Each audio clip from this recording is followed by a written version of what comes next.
All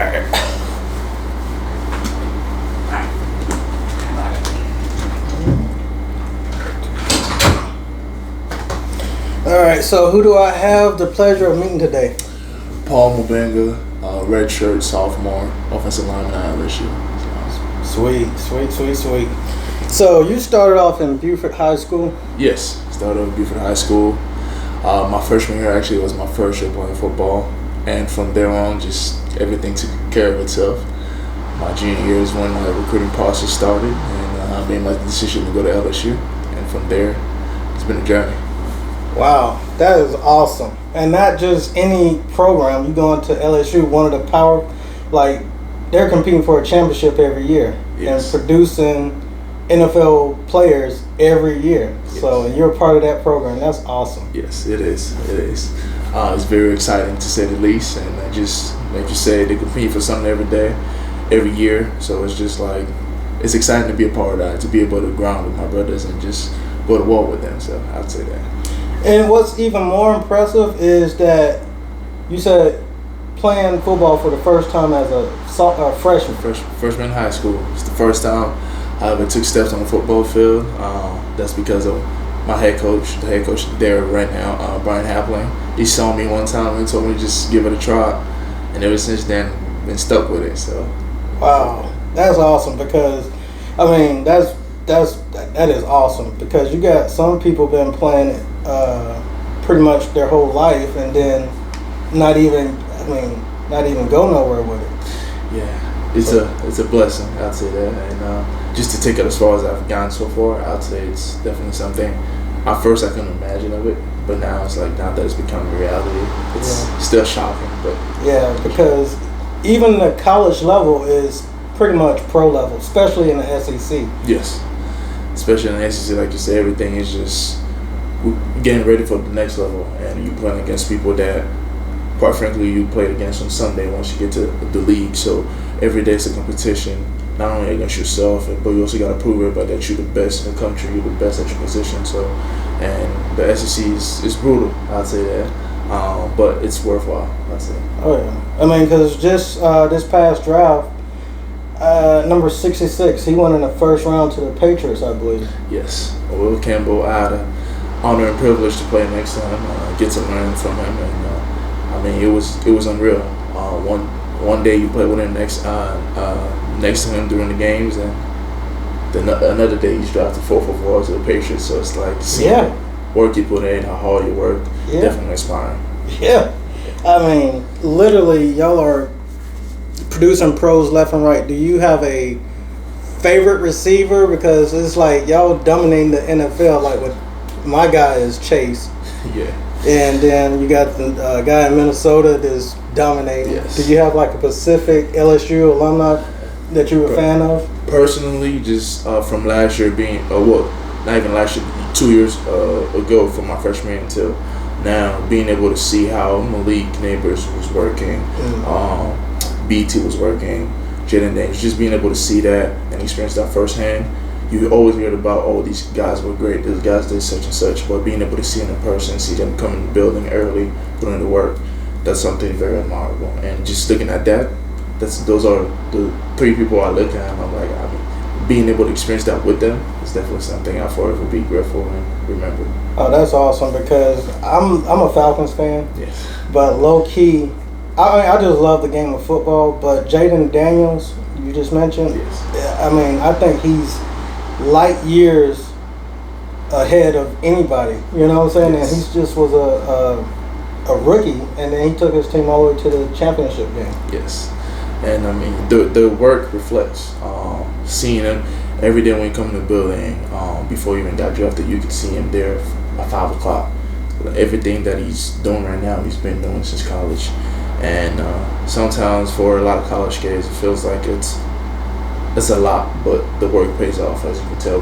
People like those from Jaden Daniels, Malik Neighbors, BT, Will Campbell, Emory Jones, like all these guys, you can tell that the work they put in, the routine they built from their freshman year in college till now, that's what carried them into become the players that they are. So the work definitely pays off. Wow. So for the kids that are still in high school, do you have any word of advice for them to get seen, or how they can get their name out there if they're not getting attention, if they're not blessed to go to like Buford High School and stuff? Play every game like it's your last. You never know who's watching, so carry yourself in a way where if today was your last game, how would you want to be remembered? If today was your last game playing football, how would you want to be seen? What legacy you want to leave behind? And it's not always about where you play, because if you know how to play ball and you really about it, they're gonna find you. So you just gotta do your work, or your part, and put in the extra time in the film room, weight room, on the field. All these hours, all these things that you're doing will eventually lead to somebody seeing you, because they're always watching. Oh, yeah. They're somebody out there is always watching. It could be from your coach, from the janitor, whatever. You just need one person that sees you work hard enough, and your name will be out there. Y'all hear that? That's great advice. So going back to your high school days, I mean they're known for winning championships. Do you have any championships under that belt while you was there? Yes, 3 out of 4 years. So 3 out of 4. Yeah. Wow. 3. That's awesome. So do you remember any championship games that stuck out, like in a? For me, my junior year was definitely the big one. Being like that was my first year starting as a left tackle, and being able to help my team go to the state championship was definitely memorable. Doing it with my brother as well. That was his last year. As far as high school was, playing that state championship, he had a sack in the crucial last 2 minutes of the game, and then just being able to see that field goal getting blocked and winning by 3 points. What team was that? Because I watched it, but y'all go to so many. Langston Hughes. That was the game. Yeah. So yeah, they have that quarterback Aaron Nolan at that time. Yes. Yeah. That was a close game. So that was a good game. I haven't seen y'all. I mean, since I moved here. When I first moved here, I've been here for 17 years now. Mm-hmm. But when I moved here, y'all was a 2 or 3A school. Yes. And now it's a 7A. 7A. Yes. That's crazy. And then I know you keep up with your alumni, but they have the most expensive stadium in, I think, high school history, with a $62 million stadium. If y'all haven't seen it, y'all gotta Google it and look at the Buford High School. It looks like a college campus. Yeah, it's and you help contribute to that, because y'all's stadiums are packed out like it's a every night, like it's some sort of college game. Yeah, and I mean, with all the stuff with the lights flickering and stuff like that when y'all score, and y'all got the best uniforms in the game, by the way. That lime green and gold, and then y'all have so many different alternative, I can't even say it, but y'all have so many different uniforms. Yes. So, did you have a favorite one that you like wearing? For me, it was the white helmet, green top, and white bottom. You know, as much as I feel like I had a kid from Harrison, Donovan Martin, and his favorite uniform too, because they have a lot of different uniforms too. It was the white helmet and the green shirt too. Yes. As simple as that is, that's everybody's go-to. Yes. You can mix it up with anything. The white goes with anything. It's just accessory wise, it's more flexible. So yeah. I'd say that's my favorite. Yeah, I mean it's mine. It looks hard. So, but I mean, as a fan favorite, mine would be when it's all green with the gold helmets. I see. Okay, yeah. I can see that. That was a good one too. That was a good one. Yeah, that's awesome, man. That is awesome. Wow. So, you played left tackle in high school. Yes. Are you gonna play tackle or guard? And I'm a guard. As crazy as you can think. That's a lot of high school kids. They think they're the biggest, but once you get to college, you realize that it's bigger than you. Yeah. So just being able to play interior, it's not much of a difference. It's just everything happens so fast, and just the guys that you're going against are just a little bit bigger.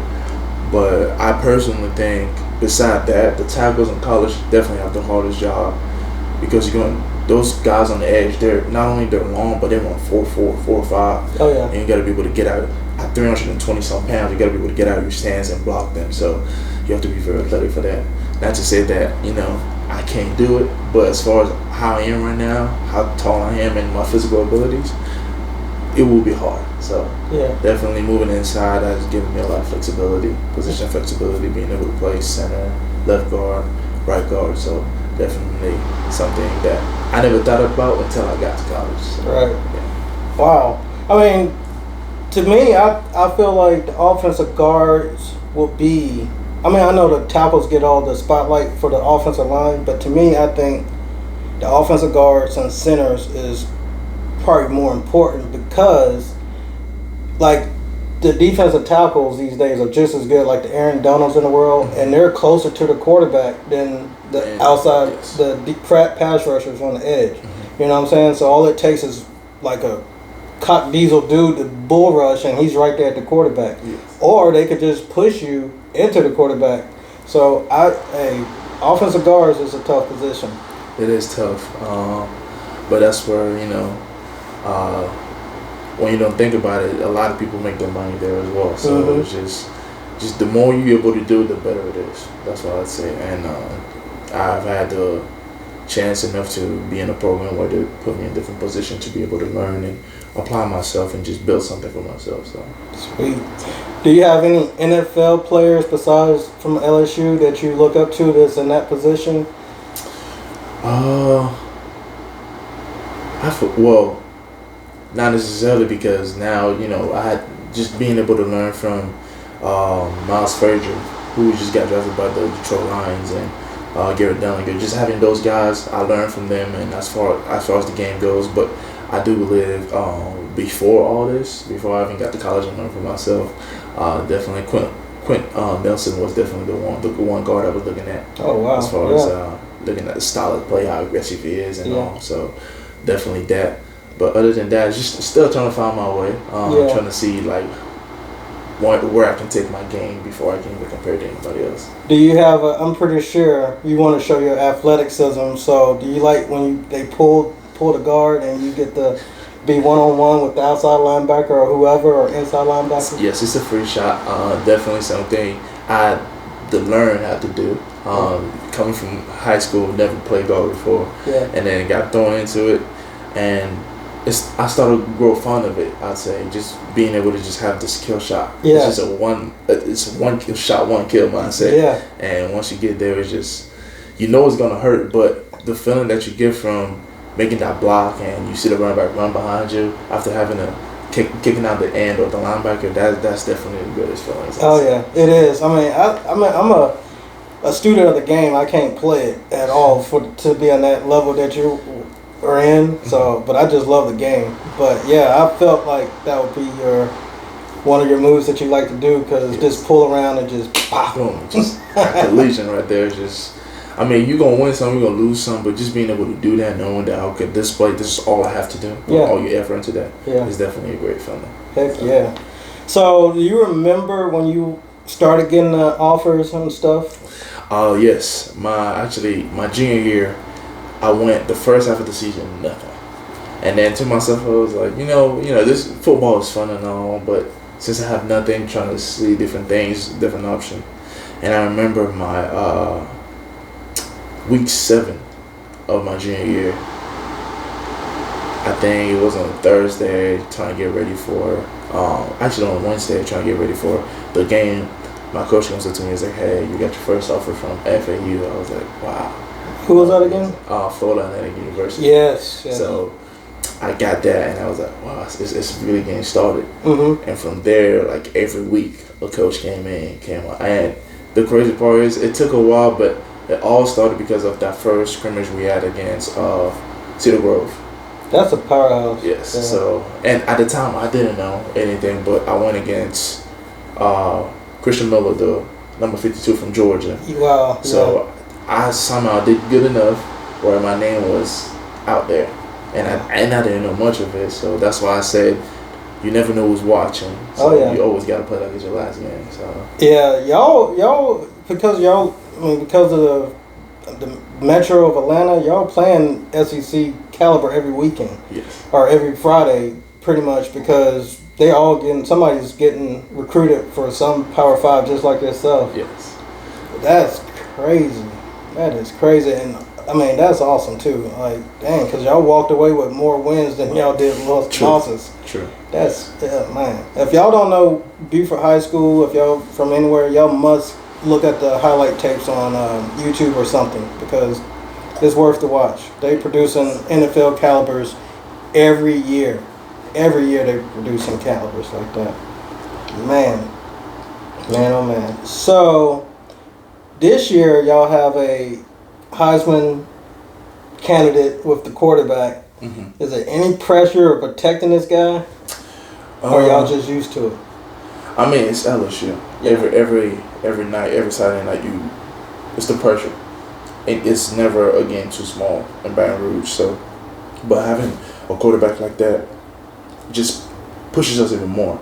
That we have to be on top of everything, our technique, our assignments, whatever it might be, because his success drives our success. All right. So the more he does good, the more we see him as well.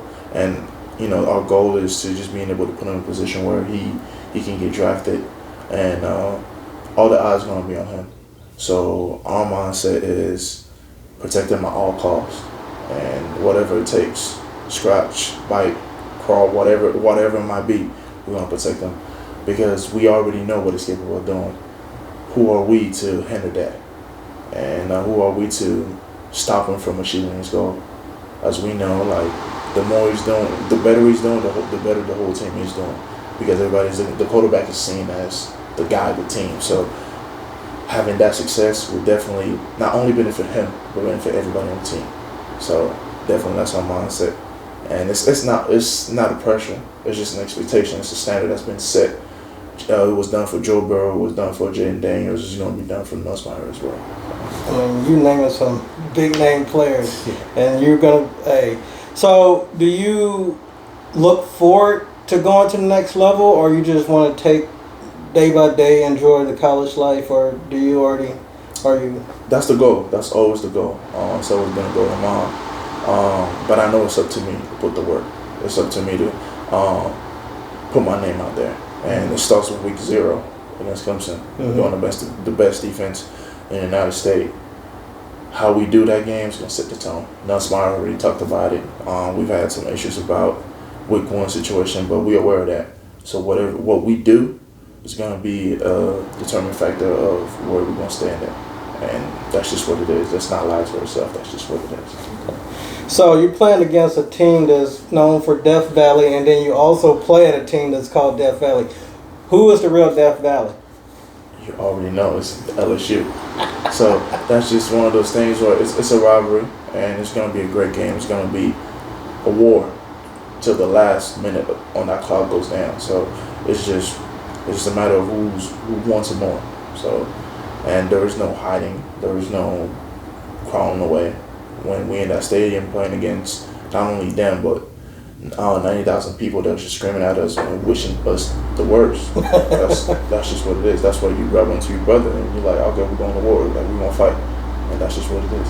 Okay. So by saying that you're, playing in the Death Valley at your own stadium, being an offensive guard, change calls. I know you're closer to the center, so you probably hear them better. But how difficult is that to hear the changing, like, audibles and stuff like that in that stadium? I mean, I feel in Death Valley in Baton Rouge, I feel bad for whoever is coming down there and playing us, because it just gets so loud and it gets difficult. And the same could be said for us when we go away as well. But it's all about just communication, and the clock is running down, and just being able to talk.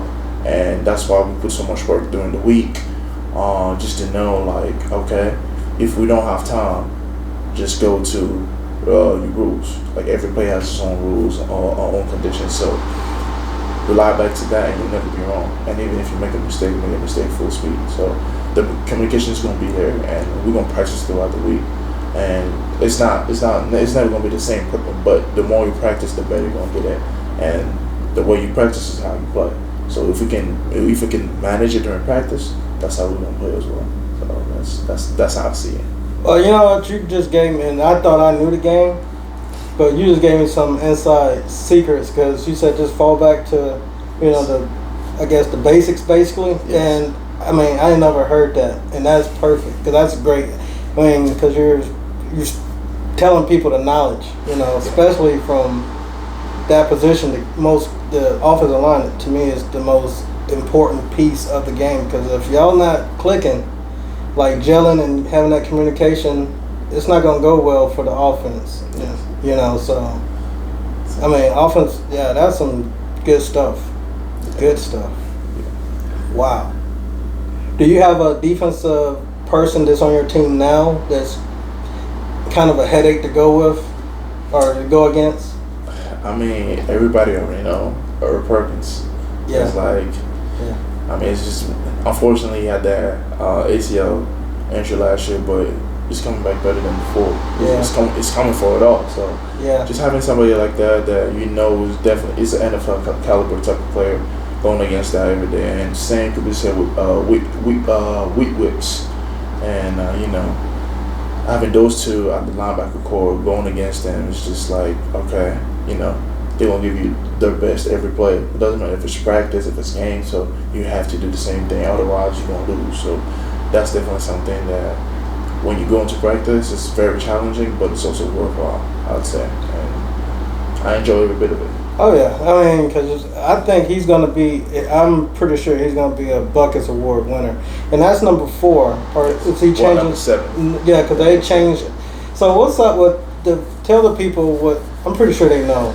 Yes. To get the number 7 on defense is. It's an honor because you relied upon to make plays anytime. So and he has shown that from his freshman year on. And that's somebody you can rely on to always make a play. That's why you got number 7. And that's also why Will Campbell had number 7 as well, because as an offensive lineman, to get that's definitely something. It's not talked about a lot, but it means a lot that the team counts on you on offense to make a play. So and he always stood for it. He always was there for us. So definitely it's an honor, I'd say. Wow, that's awesome, man. But I appreciate you stopping by it's an honor. It's definitely an honor to interview and talk to you because I've been knowing about you for a while, and this is the first time we get to link up, and it's been a pleasure, bro. I think you're gonna go far. I know you're gonna go far. You got the mindset of it, and I just hope you play for the Falcons. Hope you play for the Falcons. Hint, hint. And that's not on you. That's on the GMs and stuff like that. You keep putting the work in, and you're gonna be playing in the NFL pretty soon. Thank you. It was a pleasure as well.